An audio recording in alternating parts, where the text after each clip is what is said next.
How's it going, everybody? Welcome to Bloodstained Outdoors. I just wanted to do a quick recap of the Smith Mountain tournament this last weekend. I won with a 15-pound bag and a 4-7 kicker. And I couldn't find any fish out deep in their summer haunts, so I think they're at their last end of the post spawn.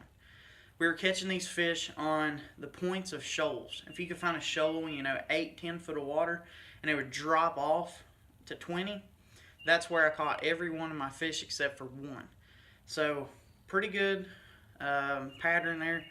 I think they're going to move to those summer haunts this next coming week or two, but look, we found that. I fished all day the day before with my dad trying to find those fish deep, and we just never could.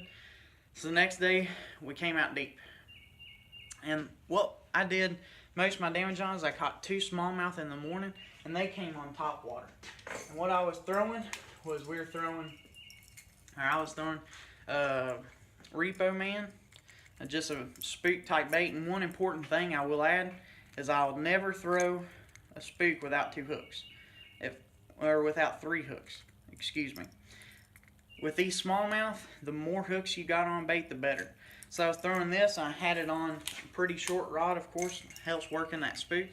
I had it on a 15-pound leader on braid. I had about 5-foot leader. I just think that helps with a little bit of stretch in that rod. And I like having that mono up there for them smallmouth. They can see really good. I think that gets you a few more bites. If I caught 2 smallmouth in the morning on top water at very first light, and then that bite died. But I caught almost a 4-pound smallie on top water, so that really helped my bag that day. And always, and when you're fishing deeper water, that's one of the best baits, in my opinion, for top water, is a spook. It just has a way of calling those fish up. A spook and a whopper plopper are my favorite deep water top water baits. It seems to draw them up better than a popper or a buzz bait or anything like that. So after the top water bite died, the bait that I did most of my damage on was kind of like a Carolina rig. It's called a 3-weight rig. And it's just a little bit better than a Carolina rig, but it just fishes about identically the same. So what it is you have a 3-way swivel, and one side you have it on a teardrop weight. You just have a little leader, 5-6 inches leader to your teardrop weight. Then on the other side of your 3-way swivel, you've got your long leader. I had it about 2.5 foot. I had it onto a worm. And the other important thing to add here is I hate EWG hooks. They get awful hookups. So I have it on owner twist lock. And the other nice thing is it has that screw lock right there. And man, it just holds it on good. And this is the actual twist lock flipping hook. It's a very strong hook, but it's made with Zoe wire. And it's very strong for the size. So you can Carolina rig with it. It's an awesome one. And for the bait, I have a 8-inch Big Dead Ringer Bazoon.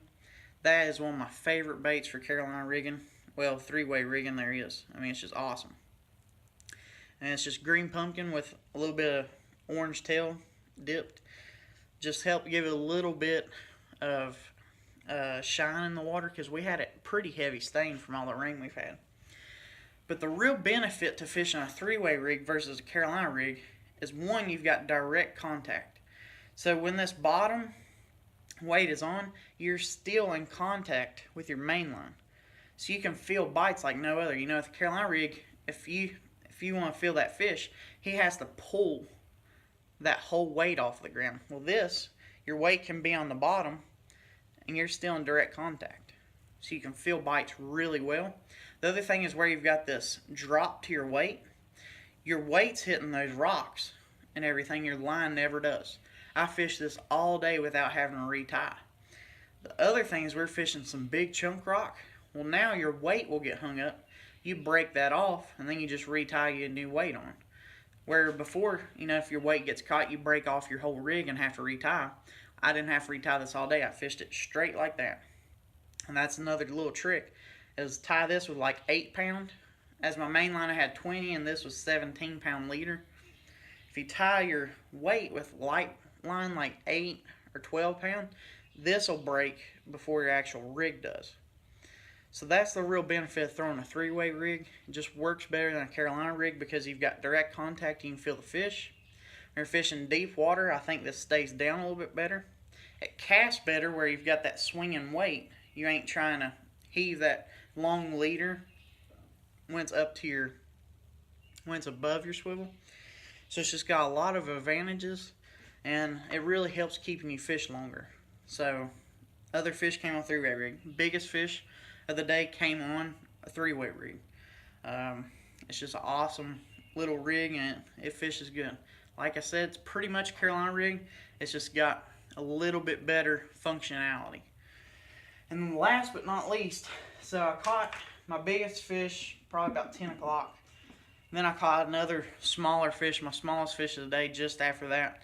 And then I hit a dry spot. I could not buy another fish on shoals. We had a cloudy morning, and then the sun came out. As soon as that sun came out, we lost them. I don't know if they went deeper. I don't know what they did, but I couldn't find them.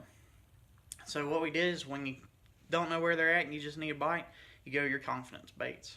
And we tried just fishing a bunch of little stuff, and finally it was the last hour of the tournament. And I said, well, I'm going to try the best way I know possible to get one more fish, because I had about a 4-pound smallie, another 4-pound largemouth, and I had 4 fish. I mean, I had a pretty good chance of getting a check or winning if I could catch one more fish.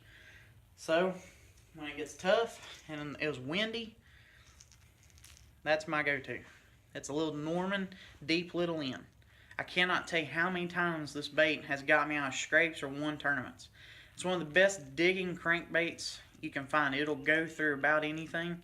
And as deep as our lakes are here, a square bill you can't do much damage, where this one you can go down to 12 foot. So it's my go-to crankbait. And with an hour left, we just found a windy bank, and I was throwing down this windy bank, and there's one log sticking out, and threw this over it and caught my second biggest fish of the day. A 4-pounder, almost 4.7. It was just like the other one, just a hair smaller. And that just goes to show you, when you cannot buy a bite, go to your confidence baits. I can't tell you how much confidence I've got in this bait. But it just helped me so much. And man, that's the best tip. So it sounds like there wasn't any pattern there, but it kind of wasn't. I mean, we did catch a few on shoals, 4, but it was pretty slow. And I think that's one thing that a lot of people get wrong when you win a tournament, is they think you've just whacked them all day, where really I got 6 bites. I missed 1 smallmouth on top water. The rest of them I got in the boat. I just caught the right kind of fish. It wasn't that I whacked them all day. So just go out there and just have confidence, and you'll do pretty well.